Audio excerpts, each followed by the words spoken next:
Allahu Akbar, Allahu Akbar, Allahu Akbar walillahil hamd. Hadirin dan hadirat, apakah yang boleh kita korbankan? Kita dituntut mengorbankan nyawa kita dan harta kita.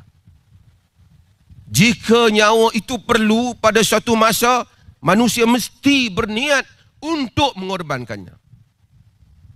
Kerana orang yang mati tanpa pernah berkata pada dirinya, jika agama menuntut nyawaku, aku akan memberikan kepadanya, dia mati ala syu'batin min nifaq. Mati di atas cabang daripada nifaq.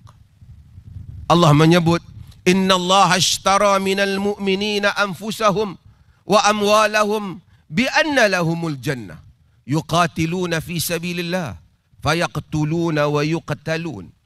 Allah membeli daripada orang mukmin diri mereka, harta mereka, bayaran untuk mereka adalah syurga. Mereka berperang pada jalan Allah, mereka membunuh dan dibunuh.